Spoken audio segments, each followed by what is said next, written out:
Is the exterior of your home or business covered in dirt, mildew, or mold? Driveway or walkway stained? Pressure King can make your siding, deck, vents, and concrete look new again with no damage. Pressure King has cleaned the exterior of houses and businesses all over Sumter County area. Usually it takes less than a day and costs less than you would expect. Call AJ at 352-457-7209.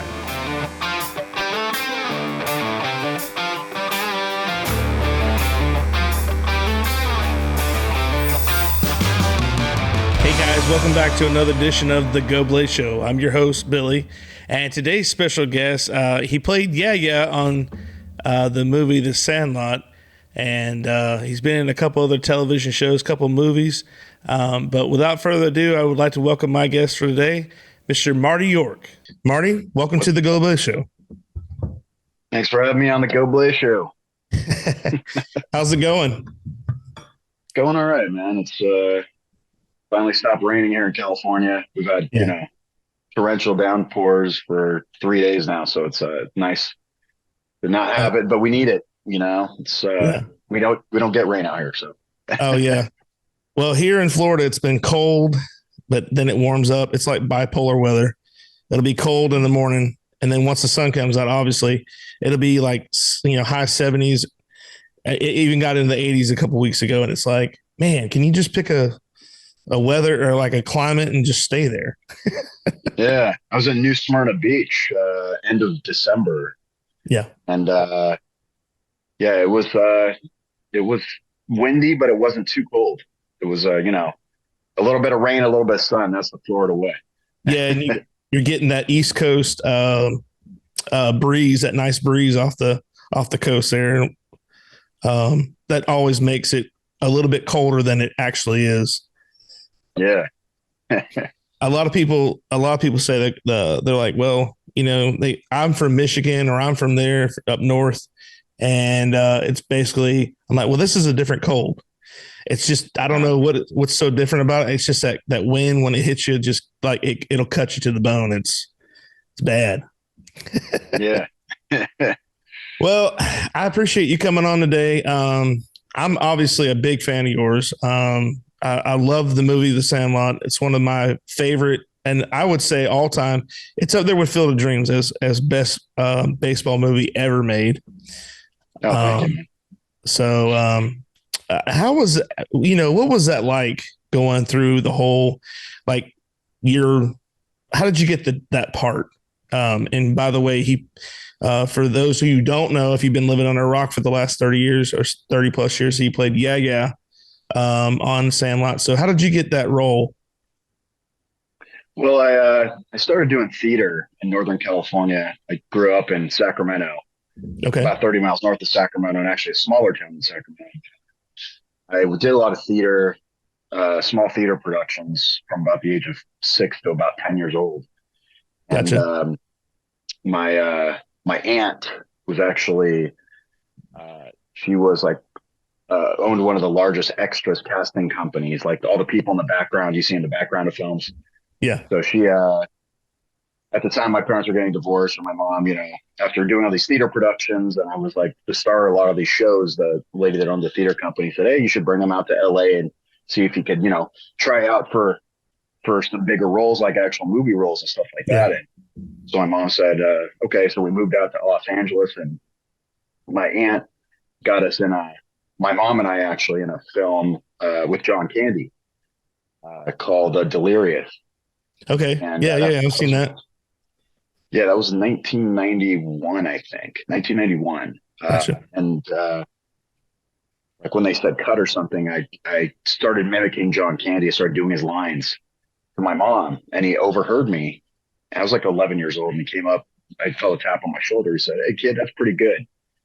He's like, you have an agent? And I go, no, I don't, and he said, well, here, take my, he's like, let me give you an autograph. And he takes out a piece of toilet paper out of his pocket.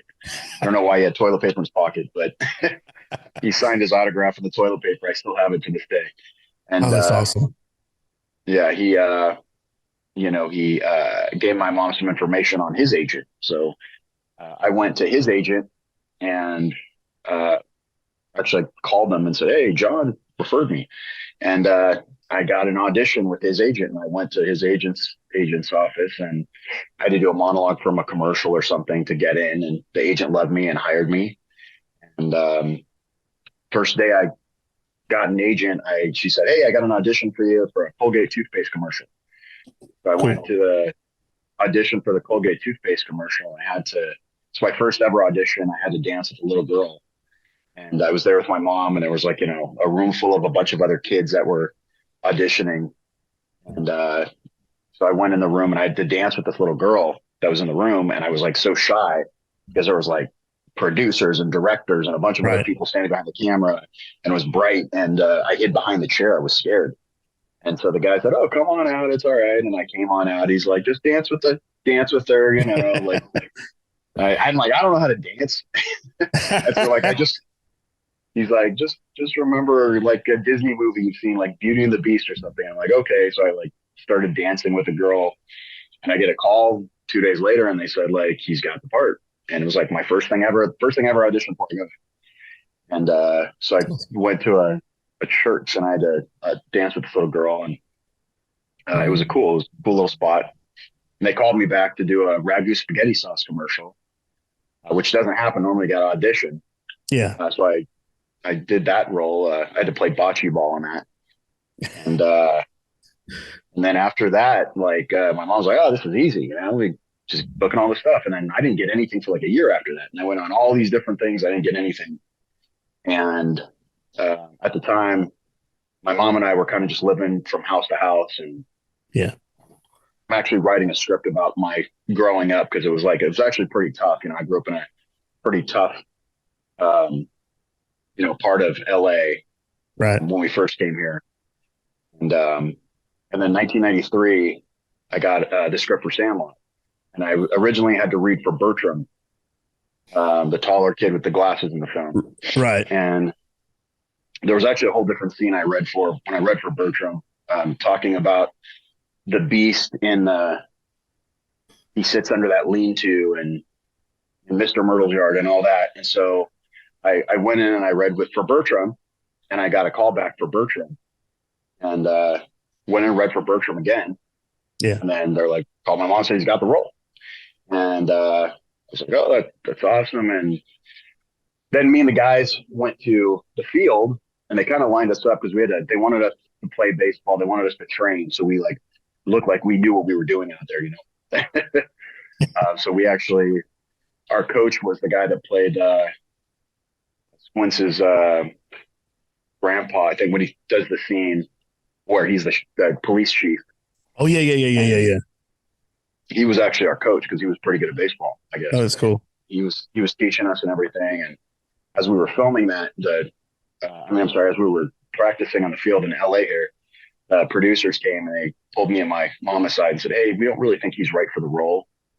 And so we were like, "Oh, that's it. That's the end of this." That was fun hanging out with some of the guys and practicing. And they said, "We have another role we'd like him to read for. It's a bigger character in the movie called Yeah.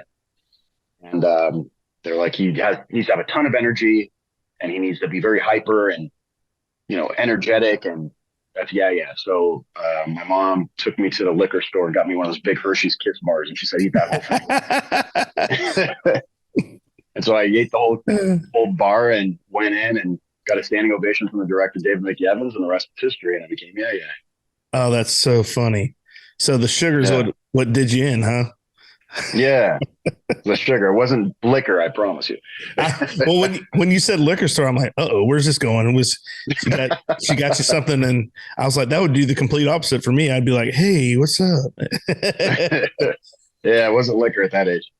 Well, not just because you're on here, but Yeah was my favorite, and I think I think that's because we all had a friend like that growing up. You know what I mean? It's like, you have that friend that can't sit still. I had a friend like that, and he come over to the house, and it'd be 2:00 in the morning, and my dad would yell, "Hey, it's time to go to bed." That's the kid that I think of. The shit talking smart ass.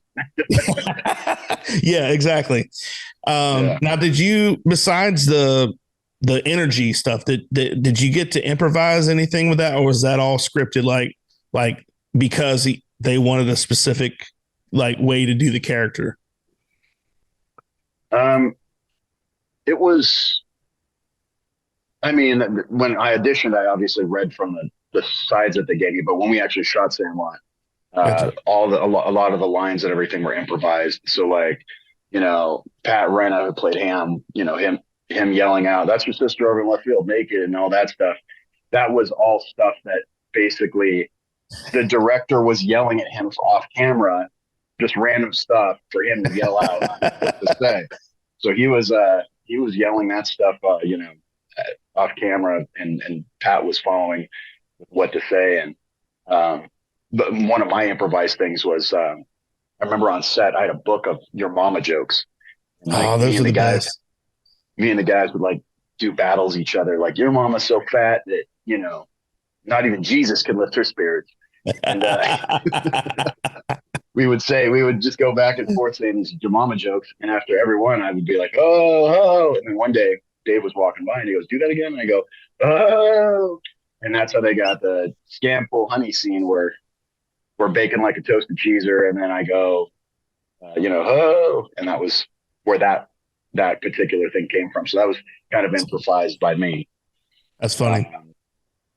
Yeah. And like just some other improvised stuff was like, "Your clothes are going out of style. They already are, Squints." That was an improvised line. Which, by the way, is the biggest line in Japan. That's their "You're Killing Me" Squints. Oh, really? Is that line? Yeah. Wow. That's bigger than that. That's crazy. Yeah.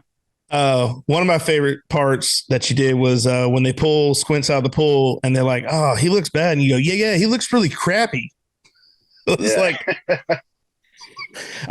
again, that's my friend. I can hear him saying that, like someone's about to like drown, and like, yeah, he looks really crappy. Yeah. Yeah, that was fun doing that scene. Could you play baseball? Were you athletic? Yeah, we got good. We got pretty good. Yeah. They brought me back to the field after I got cast as and then we had to start training. Gotcha. So I actually got pretty good. Me and the guys got good, and we would even when the cameras were off, we would play and practice, and we were always playing baseball, and yeah, it was a lot of fun. Yeah, I imagine like that. That's what I mean. Still, kids today. My stepson plays baseball, and the kids are running around and they're doing stuff like that, all the time. Where even when you're trying to, the parents could be talking about something like really, really important, and the kids are just running around like it's. So I can imagine you guys on set, like after it's all done, let's just play around. Let's throw the ball around and just be kids. I mean, that's basically what. I mean, it's almost like even though you auditioned for it, it was like you did it naturally. You were playing a kid, which wasn't hard to do when you were a kid.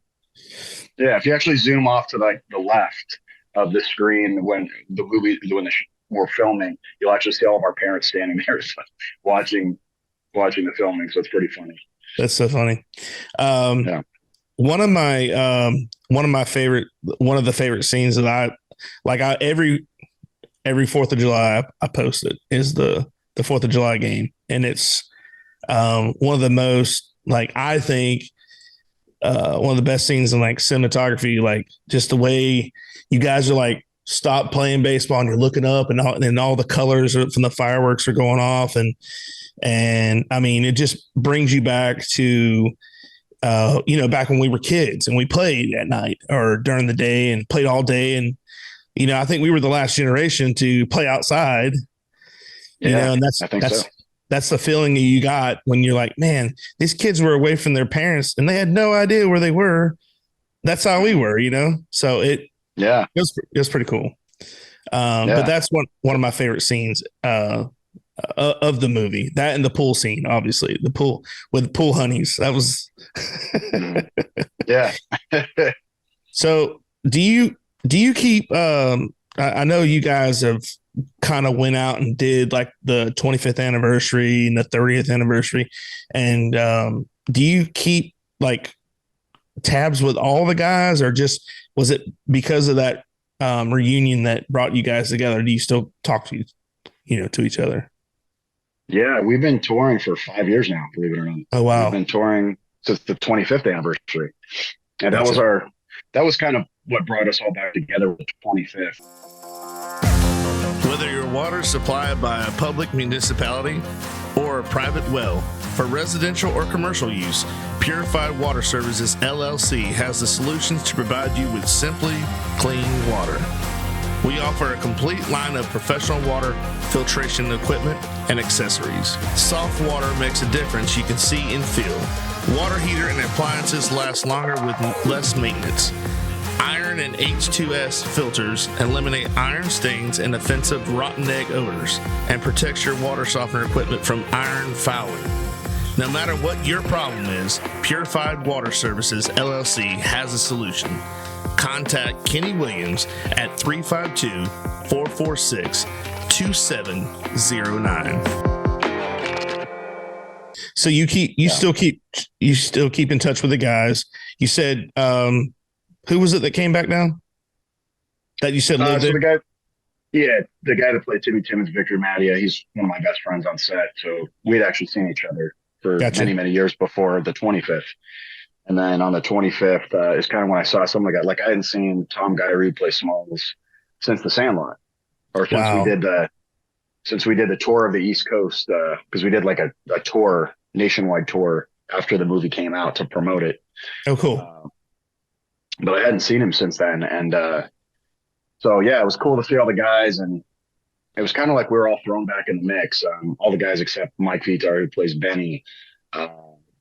He's chosen to just live a private life and not be a part of the stuff that we do. But gotcha.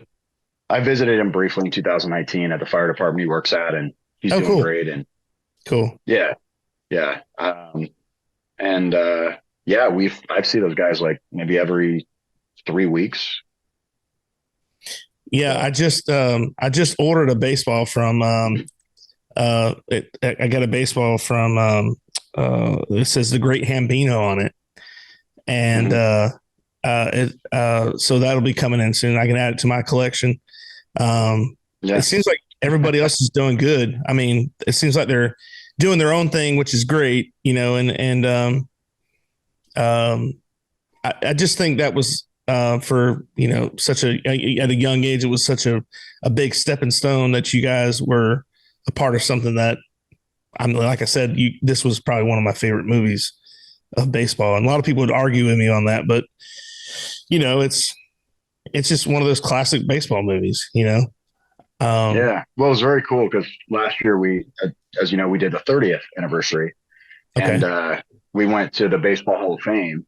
Oh, nice. And we did a signing in Cooperstown, New York. We did a signing out there. And we actually, in the actual Baseball Hall of Fame, they have a whole baseball movie room. And it was cool because we had to see that. And they had the original Sandlot script signed by all of us when we were kids.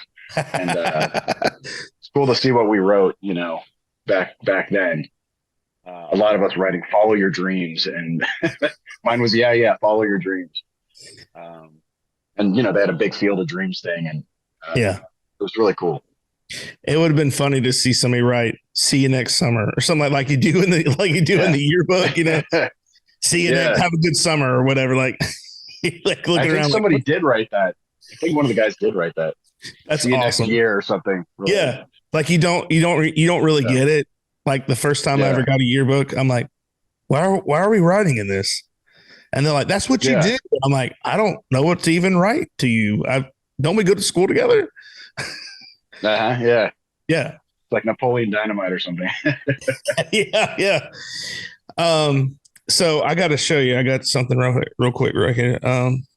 Maybe I could point it at the camera here, but I've got my own Sandlot ball here. Cool, man. That's cool. It's awesome. It's all chewed up by the beast too. Yeah, it does. I tell people that my dog got a hold of it, and they're like, "Oh my gosh!" I'm like, "No, guys, it's from the movie. Come on." That's cool, man. Yeah. So I thought I got that from some guy. He actually did a bunch for the. It might have been for the 25th anniversary, or it had to be the 25th because I've had it for a couple of years. But He did like a replica ball, and it was pretty cool. But everybody sees that ball, and they're like, I got it as a conversation piece because they'll see it and they're like, "What happened to that ball?" And I'm like, "Have you not seen the Sandlot? Come on, guys." Look at the Babe Ruth on there. Yeah, I know, right? I'm like, do you think it would actually have this? And if you look, Yeah. It just blows. They're like, what? They don't, And again, conversation piece. It strikes up the conversation about the movie, and of course, everybody's seen the movie. But I had a couple questions. Let's see. I did know about you said about your other role that you got first, and then they didn't. You were you said too short or too tall? What was the when I got cast as Bertram? Yeah, Bertram.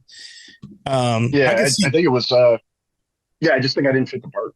I just didn't. What the director's idea because he wanted all shapes and sizes and ethnicities and stuff in the film.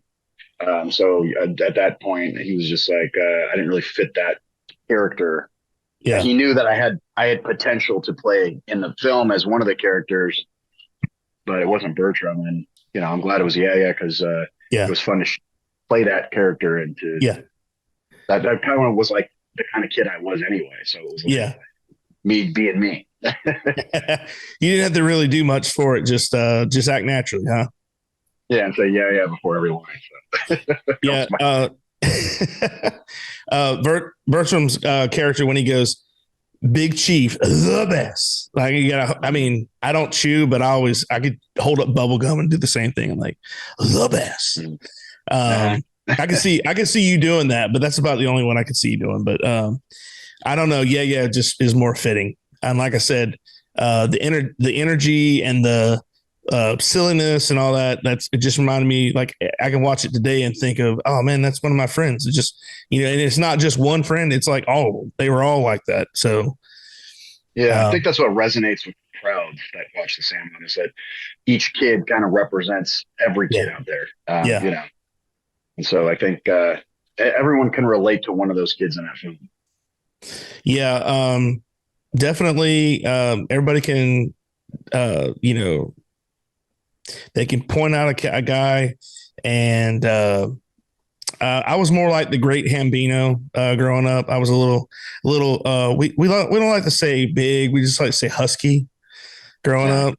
So I could totally, I totally adapted and had the same feelings as like, the insecurities and the, just all that. It was, but also the thing that I most enjoy is like just the camaraderie of the guys, because that's, no matter where you go or what you do, if you have a bunch of, guys around you that you can count on and depend on, and that just made you guys seem like like a family, even though you come from different backgrounds and stuff. It was pretty cool.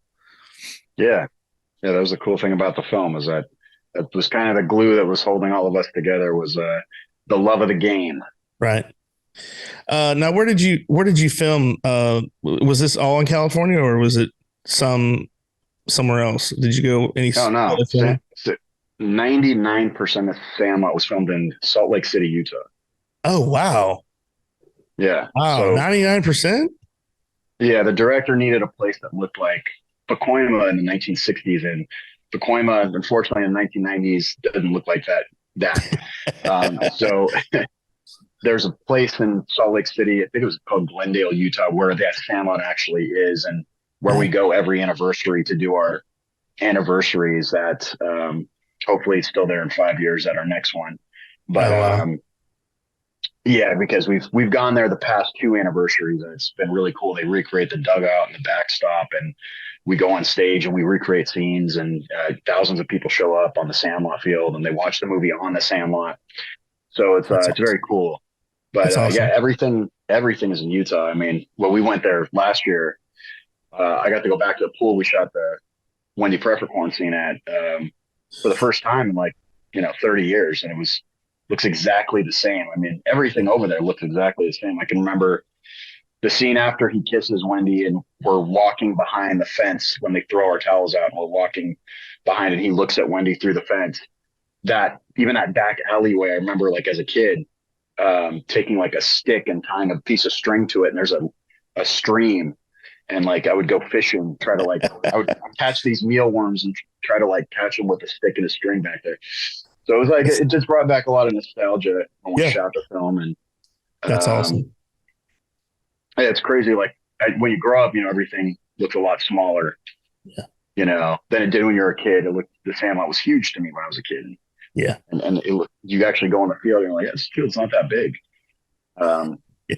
so it was definitely it's eye opening going back to Utah every anniversary and seeing That's everything. awesome. The only thing I think that we filmed in LA was the interior treehouse scenes when we're telling the story of uh,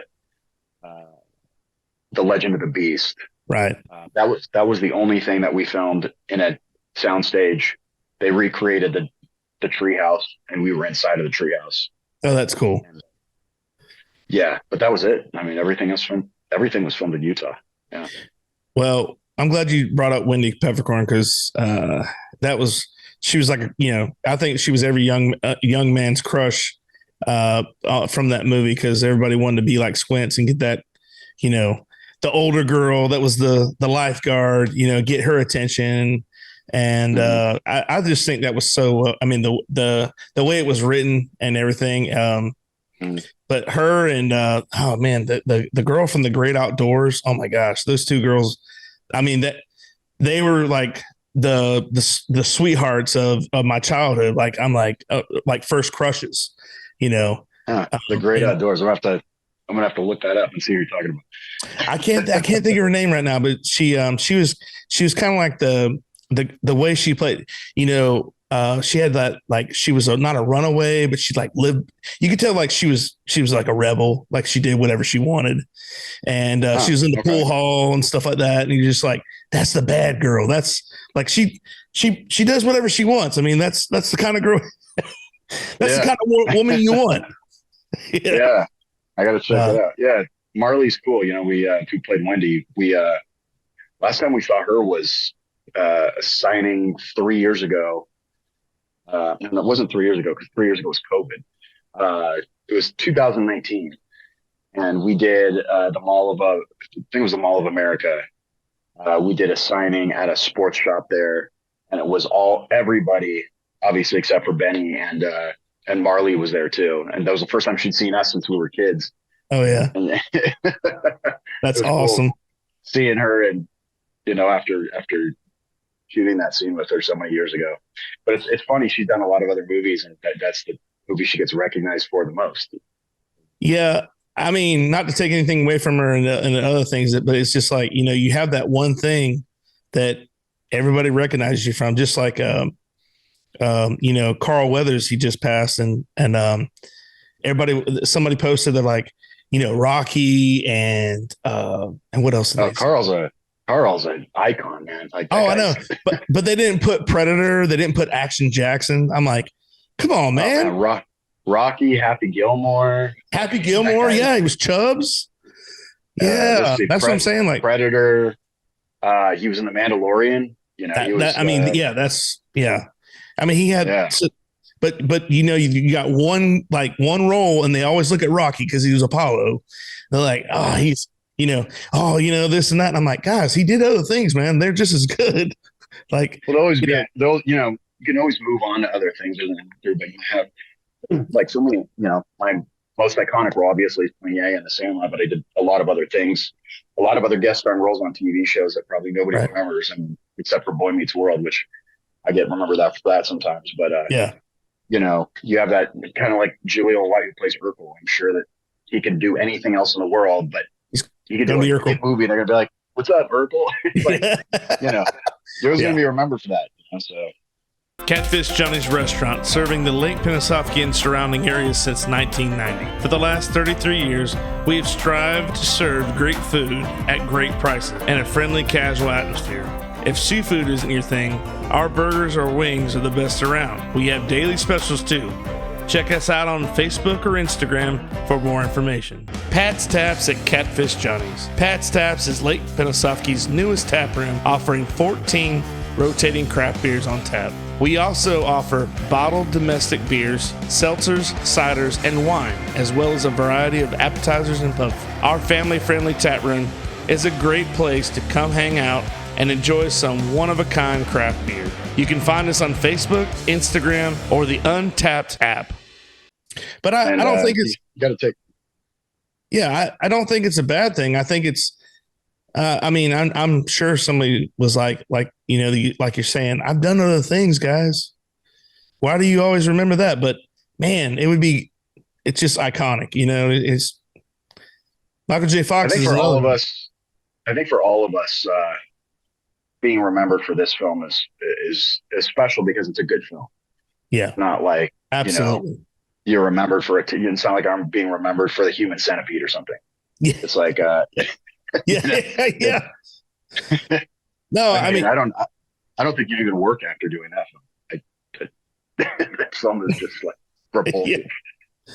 Well, I mean, and that's the thing is, I was going to ask you next about, your guest starring on and not, like you said, obviously Boy Meets World, and I do follow Pod Meets World, and I listen to your episode that was on there, and and they do a great job of bringing guys on there, people that were on the show. And it was just like, I mean, they'll bring everybody on there. And it's so cool to know how many people were behind that whole production. And, like they said, the death chair and stuff like that, when you're talking about you. And I mean, you're just like Feeney, for crying out loud. You were Feeney's twin for one episode. And, but I mean, it was like, they bring all these guys back on, and I think it's such a cool thing. But what was that process like after you? I mean, you obviously, because correct me if I'm wrong, Sandlot came out before Boy Meets World came out, right? Yeah.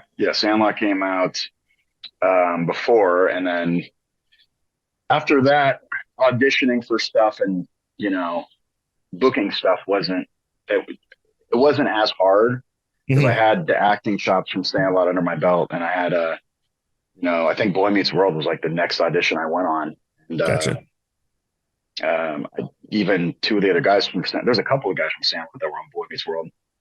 Yeah, three of the other guys were on three or four, I think. Yeah, Squints was on there, and I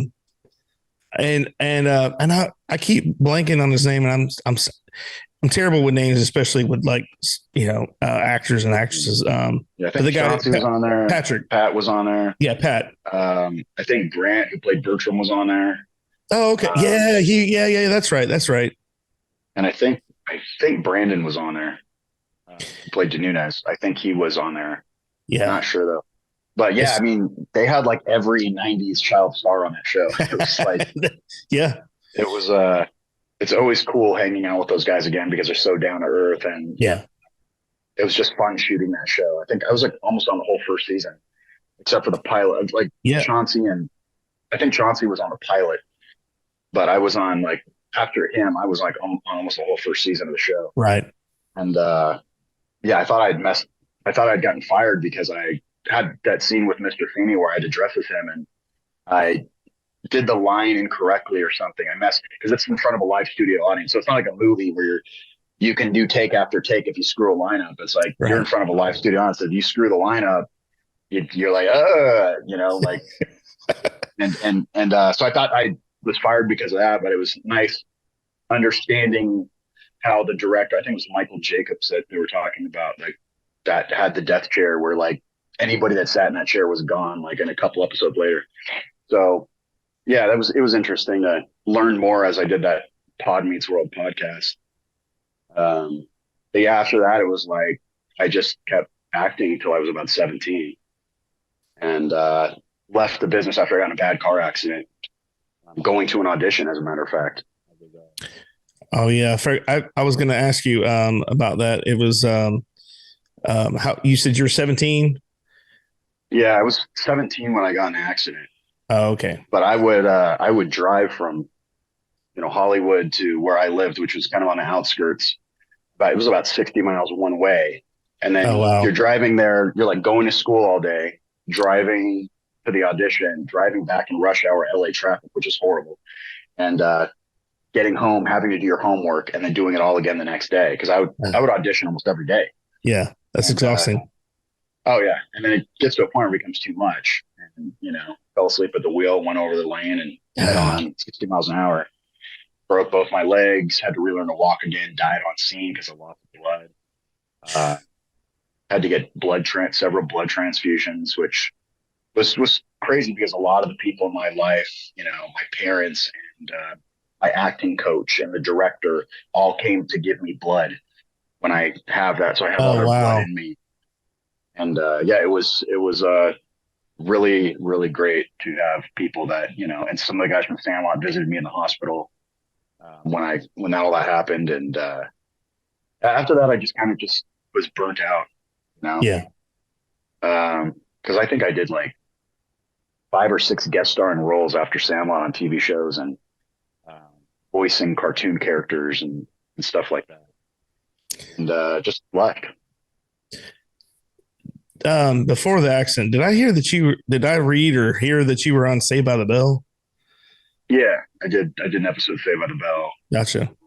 That was another good show. Yeah, it was cool. It was cool. It was cool for me because I watched the show every day when I came home from school. I watched Saved by the Bell. And it was, when I booked the role, I was like really excited because I was like, oh my God, I'm gonna get to meet the Saved by the Bell guys. And they were cool. Like Mario was really cool guy. Yeah. It's good to see him doing so well now because he's a very nice guy. Dustin Diamond. I went roller skating with Dustin Diamond after we shot the show at a roller rink. And it was funny because I left my backpack with him by accident. And my mom had to go get my backpack. And I saw him at a signing in 2020. It was the only thing I did all year because of COVID. And it was in Tennessee in a really like crappy area of Tennessee. It was in an abandoned like shopping center that we did a Comic-Con. And it was me, the guy that played Timmons, and Dustin was there.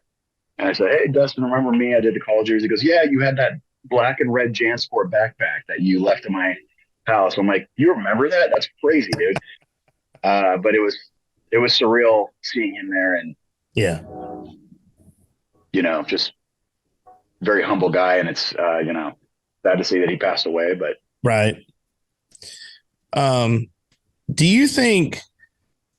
Because like you said, after the Sandlot, you started to get more roles and stuff. It kind of started gelling because you kind of got your feet wet and you had a big movie you were a part of and everything. But do you think, or that, while you were being like in your childhood, did Hollywood have an effect on you in a positive or negative way? Did you get to kind of grow up like a normal kid, or did you just have like this, not lifestyle, like, like everybody thinks you do, but, was it different is what I'm saying? Yeah. I mean, for the most part, I wasn't like a huge child star. I mean, I wasn't in the realm of like Macaulay Culkin, let's say, who that guy just lived on a set basically. Right. I mean, I had my time when I went to school, and I had my friends at elementary school and I did junior high school, and I hung out with my friends, and I did have somewhat of a normal childhood playing video games. I liked to go to the arcade when I was a kid, go to the mall, go to the arcade. Yeah. And I mean, it was somewhat of a normal childhood for me. No weird pedophile people or anything like that. Gotcha. But, I didn't spend as much time in school, so my grades weren't that great. Yeah. I didn't spend as much time in school, and I mean, I just figured school wasn't for me, and I'd focused on my acting stuff at the time, and I think after my car accident, I kind of was like, well, let's see what else is out there. Yeah. See what else I can do. Explore your options and stuff. Yeah. Yeah. Having said, you said school, was it difficult? I don't say difficult. Was it awkward did you go to public school, or did you go like with other peers is what I'm saying? And was it awkward for you to after you do all this and then you got to go? Cause I've heard Danielle Fisher say she went to a regular school and she'd shoot, and then she goes back to school, and it's like, you get to be a kid again or teenager, and then you got to go back to the production side of it again. And it's like, Did people like, I don't want to say accept you, but you know what I'm saying? Like, did people treat you any differently, or did they just go, oh, that's just Marty. He's one of the guys, you know? Yeah, I mean, it's I think when I went back to school, because I shot the Sandlot over the summer of like was it fifth grade? I think it was in fifth grade when I shot. It was over the summer of fifth grade, and then from fifth grade you go into obviously junior high school.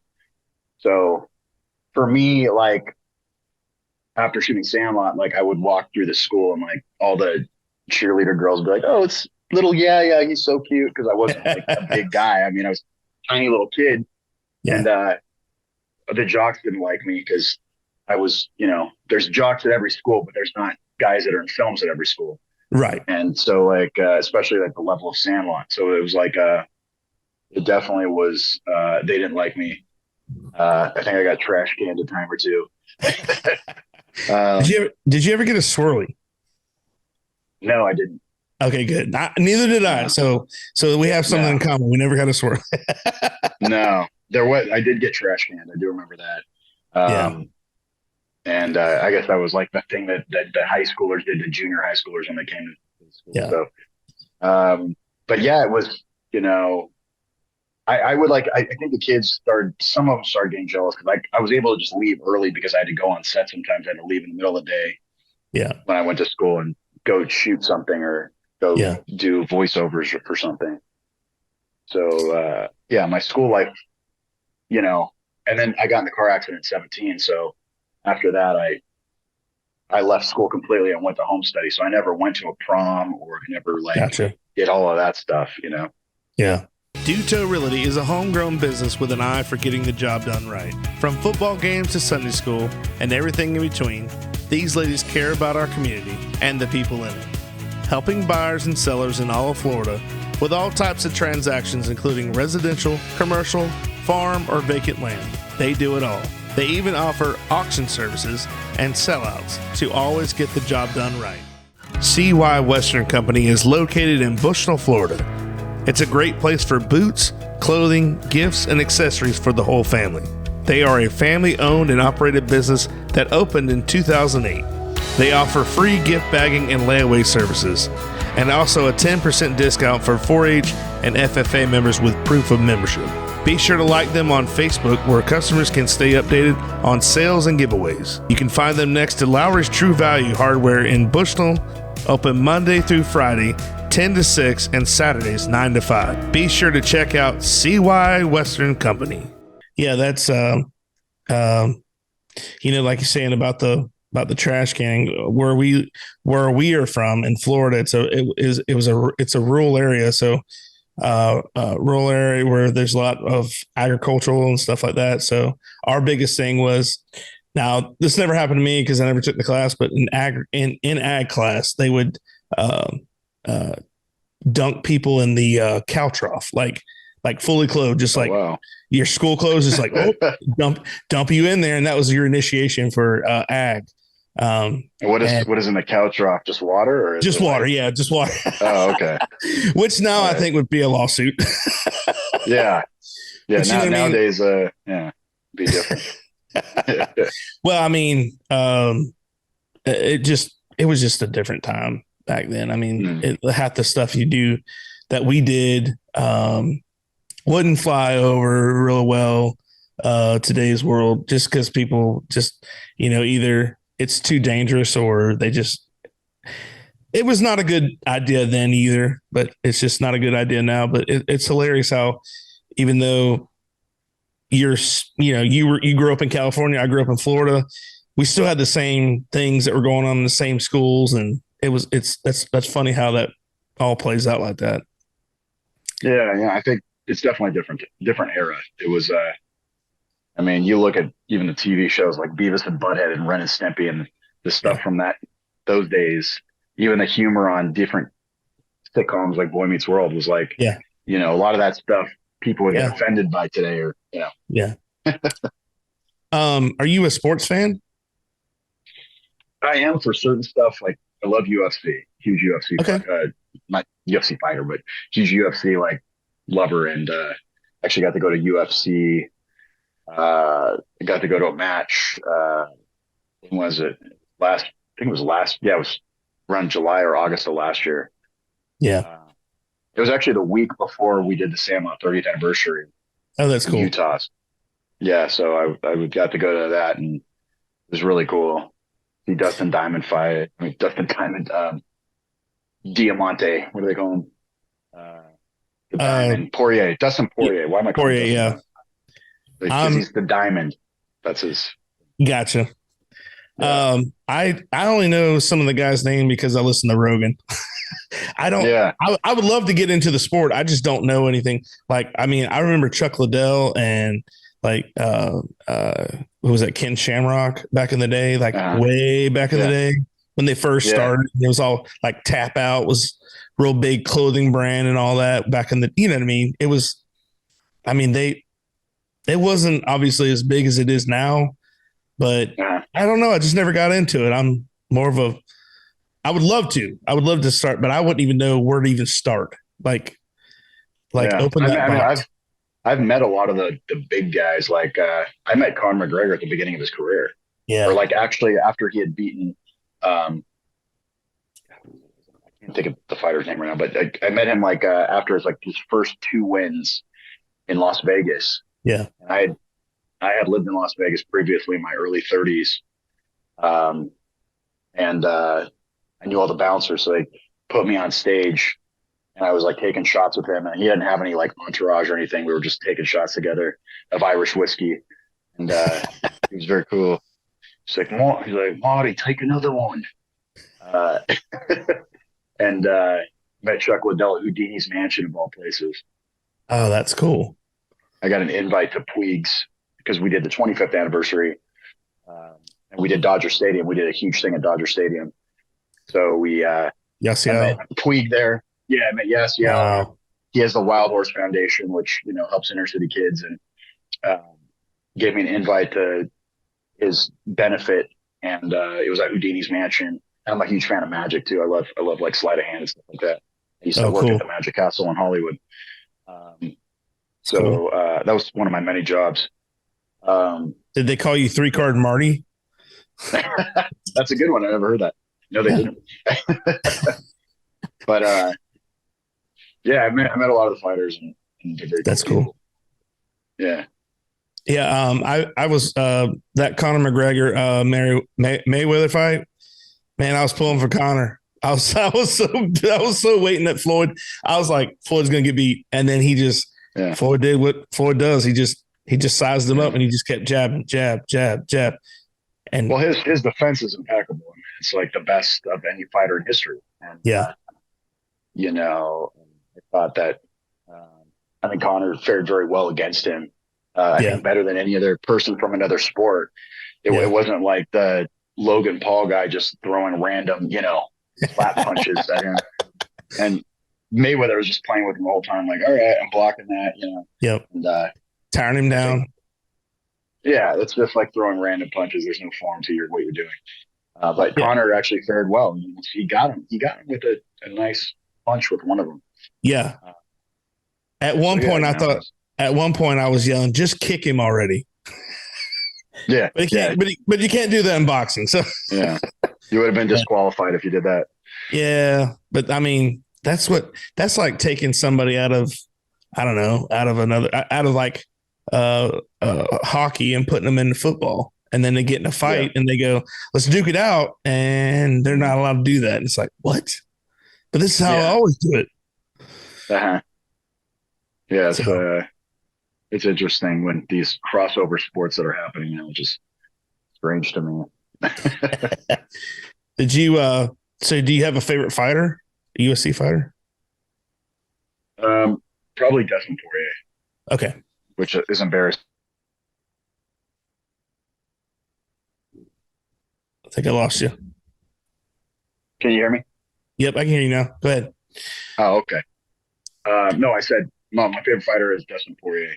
Gotcha. Who I called Dustin Diamond earlier from Saved by the Bell. That's right. Yeah, but it's Dustin, the Diamond Poirier. That's yeah, probably him, and And I do like hockey. I like to watch hockey. Uh, you know, love the Kings. I was gonna say, are you a Gretzky fan? Oh yeah, I'm Yeah, I'm LA. I'm LA with everything, gotcha. every sport.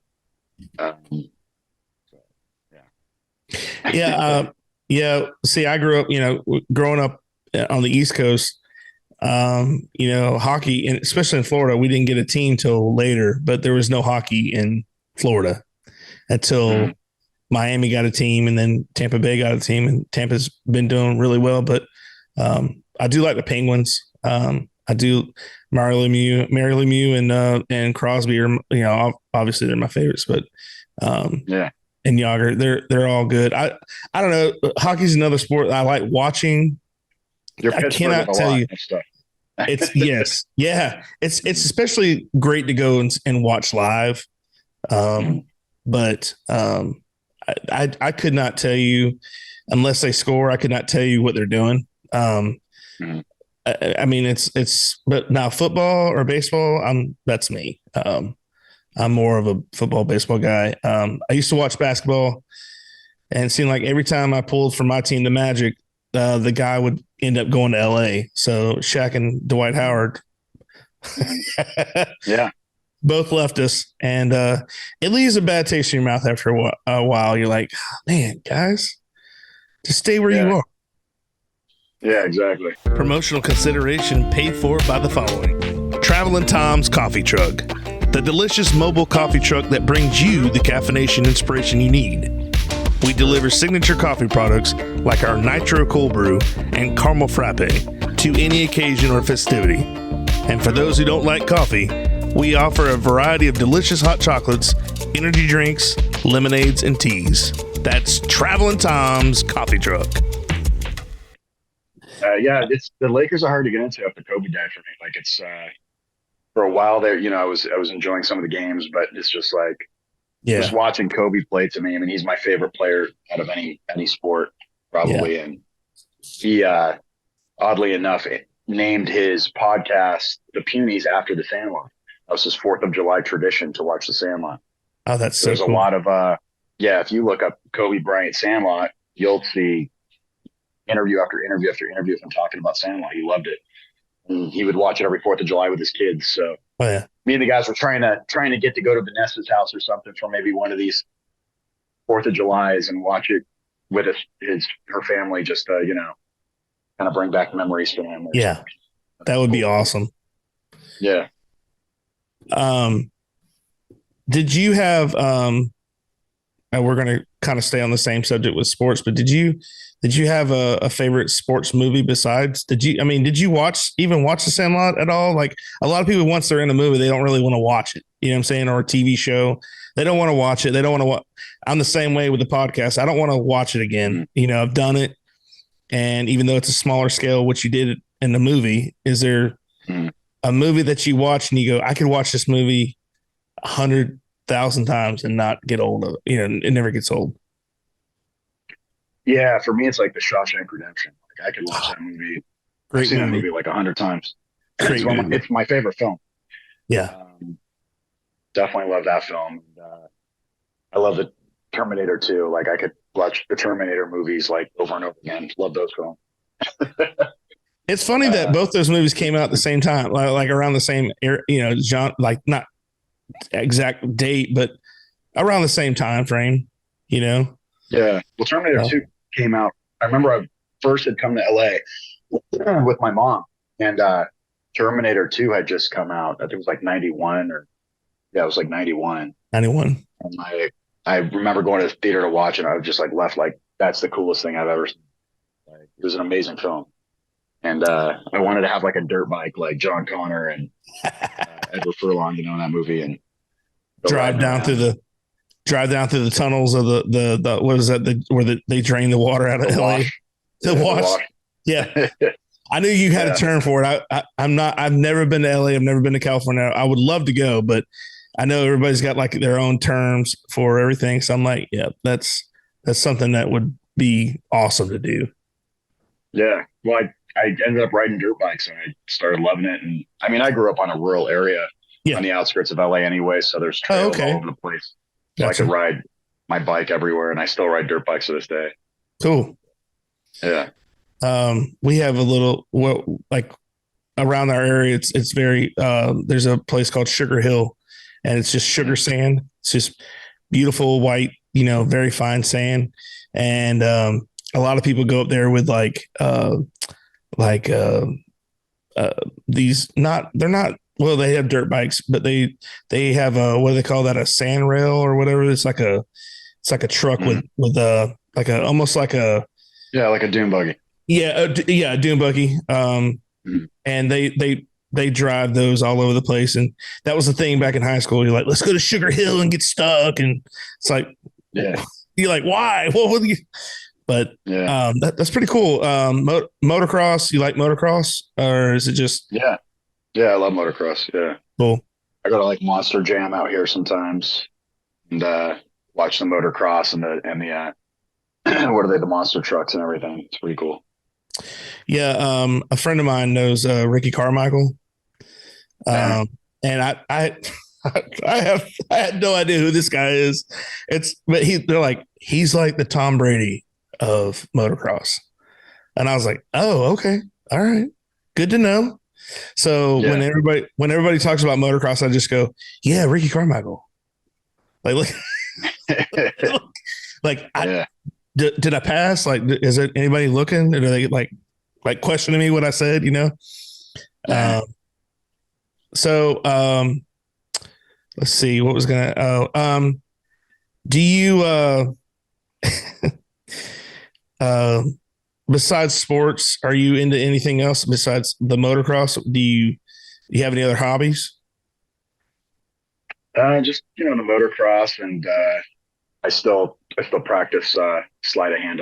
Oddly enough, like I like doing magic tricks sometimes for the guys on the road when we go to different states and stuff. Yeah, I'll do a trick or two. Or now, how long have you been doing that? Since you went to the mansion, or did that like get you going? Or no, I did that. I started doing that when I was like I think 20 years old. Yeah, a couple of years after my car accident, and I started. There's the Magic Castle out here, which is a private club for magicians. And okay. Literally, yeah, you have to like literally audition to get in. So I auditioned, I got in, and I actually performed there a couple times, like cool. Stage shows and stuff like that. I had a Houdini illusion I did, and I was really good with cards, doing stuff like poker stuff with cards, like making cards vanish and stuff like that. Oh, that's cool. Yeah, it was cool. Definitely a hobby of mine. And what else do I do? Yeah, just working out. Obviously, like I love food. I was gonna say, how long did I mean, was it because of the accident that made you want to go right into? I'm sure it wasn't right away, but was that motivation for you to do your workouts or your weightlifting stuff? Yeah, somewhat, because in the accident I got down to like I think 102 pounds or something. I was just a human skeleton. I was literally like a human skeleton, and my legs had atrophied so much from sitting, laying in a bed all day for like a month that I had to relearn to walk again. It was so difficult to walk. Oh wow! And so I was, drinking protein to put on mass, and I was, when I had to go to physical therapy, the guy that the physical therapist was like, he was a yoke dude, and he would teach me how to like lift weights correctly and how to like stand, like you got to stand like this, and you got to, the whole act. It's right. People don't realize it, but there's a whole art form to actually lifting weights, because it's your form. Right. And it's not about the heaviness of the weights; it's the way you lift the weights, and it's the form you use to lift them. It targets the certain body parts. So it was for me. It was almost like a therapy to work out, and it still is to this day. Yeah. If I'm going through something rough, I'm a physical person, and sitting there having somebody talk to me, it helps, but it doesn't help me as much as like going in there and like throwing up 245 pounds. Yeah. And that's my therapy. It kind of like helps me not only get out anger I'm feeling inside, but it also makes you leave with the endorphins in your body and you feel great. Right. Promotional consideration paid for by the following. Webster Ace Hardware and Farm Supply are generous sponsors for today's podcast. They have been a family-owned business for 27 years. This helpful hardware store sells items such as archery, Ariat clothing and boots, Wrangler jeans, case knives, Hammond's candies, and live fishing wear. They also have a full selection of hardware, RV supply, propane, Ben Moore, Royal & Clark, and Kingston paints. You need a barn or fencing job done? Custom barn kits and roofing metal are provided at your local Ace Hardware store. What about a new grill for the yard? Traeger, Big Green Egg, Weber, and Blackstone are found here, along with all the accessories to go with them. Stock up your workshop with DeWalt, Milwaukee, or Craftsman tools. They got you covered. Remember to go to ace.com to shop their entire line to have items shipped directly to the store. Do you do a cold plunge or anything like everybody's starting to do, cold plunge or sauna? Not yet, but it was funny because my sister bought one of those and she lives in an apartment in Long Beach. And she was like trying to give me hers and I didn't want it. And now I'm like, and then she sold it and I was like, wait a minute, I do want it. And I'm like, because I saw the Joe Rogan thing about him talking about doing the cold thing. Yeah. And I'm like, I got to get that back. So I'm considering buying one now just to do that. Yeah, I think he talks about the blue cube or whatever it is. He said it'll be 34, 32 degrees inside. It's got to be 34 or freeze, I guess. But he said you can make it to where it's like a river, like there's a current. Yeah. Uh-huh. So you're like, not only are you trying to focus and stuff, you got this flow of water that's like making you like want to give up just as fast as you got in it, you know? Oh yeah. Yeah. Because your body heat obviously starts warming the water up. So you got that flow current constantly coming in. You're going to be cold, but there's a lot of health benefits to that. I do want to get one of those eventually. Yeah, they say it's really good, but I'm like, man, it was like a couple of years ago when they did the ALS challenge or whatever, when you dump the bucket of ice over your head and you would challenge people. Oh my gosh. Yeah. Even though it's not as long as like, I guess he does like 3 minutes or whatever. I mean, I guess you would just, I don't know. I wanted to try it, but I have a hot tub. I think that's more or less my therapy. Like just hop in the hot tub and do some leg work or whatever, like get my joints going. I'm like, I don't know about that cold plunge. That's a little, that's a different thing right there. Good for the circulation, I think, mostly. Yeah. And they say obviously brings all that blood to the surface. They say you feel like $1 million though afterwards. Like, I'm like, yeah, because you got out of it. Yeah. Because you're not survived. You survived. You survived it, so that's why you feel like $1 million. Yeah, they were talking about the guy that survived the Titanic because he was blitzed. Like he drank all this alcohol and he was in the water for 2 hours and he survived. Like, I guess I'm like, is that what you're saying? I got to get through the 3 minutes. I gotta take a couple shots of bourbon and try to make it work. Yeah, sure. I mean, I'm sure if you were blitzed and you're freezing cold temperatures, you're not going to be as cold as you are if you're not. Yeah, they said, I mean, his blood alcohol was off the charts. I'm like, it had to be, because I mean that water was, it killed so many people. You know what I mean? Like just the hypothermia set in or whatever. Mm-hmm. But I heard there's a story of you flying back with Wade Boggs. Speaking of alcohol. Yeah. It wasn't flying back. It was, we played on the Field of Dreams in 2019. Cool. We played against the girl from a league of our own. And then we had these Hall of Famers on our team.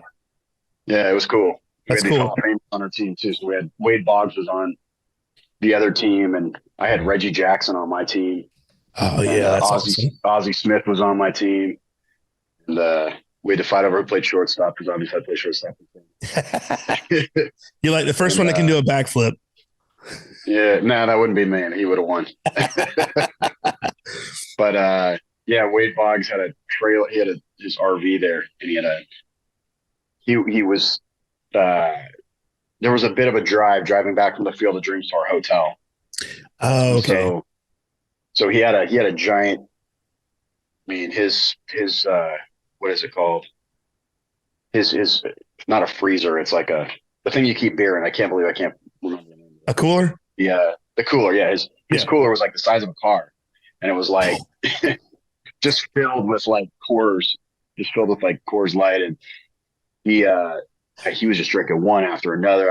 He's like, so is it true that you can drink 75 in like one sitting? And he goes, I'm at 50 right now.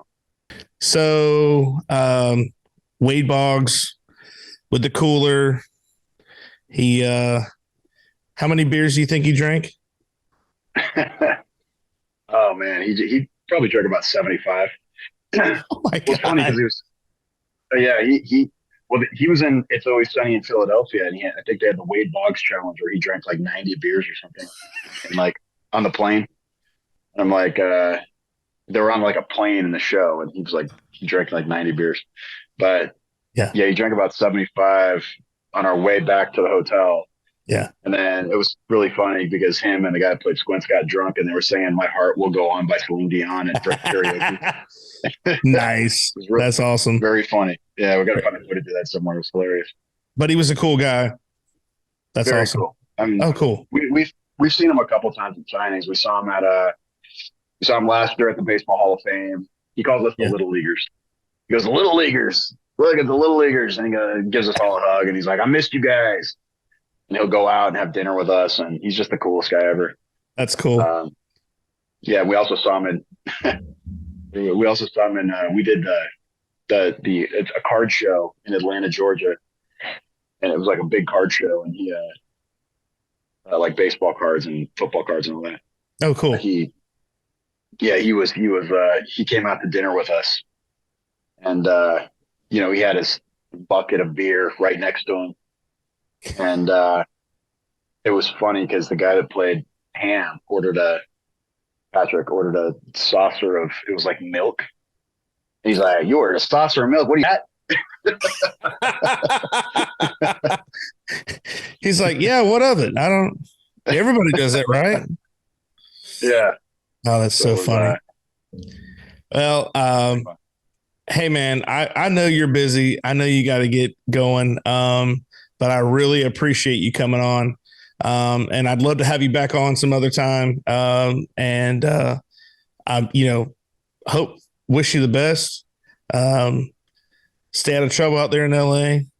I see you. Yeah. I saw you on some billboards. I don't know. I don't know what those for, but I saw you on a billboard. Oh, you're talking about the Denver Water Company. Yeah. Well, that wasn't me getting in trouble. That was just me making money. Hey, there's nothing wrong with that, man. I appreciate it. Yeah. Well, hey, like I said, thanks for coming on. And, if you ever come to Florida, just let me know. And you got you a couple of drinks waiting on you. I don't know about 98 beers or 78 beers like Wade Boggs did, but nah, I don't. You come to Orlando, I'll take care of you. I appreciate it, brother, and good luck with the podcast, and hope you guys take off. All right, man. I appreciate it, guys. This has been Marty York and Billy. We're gonna sign off, and thanks for joining us. Don't forget to like and subscribe on YouTube and Spotify, and we'll see you next time. Take care.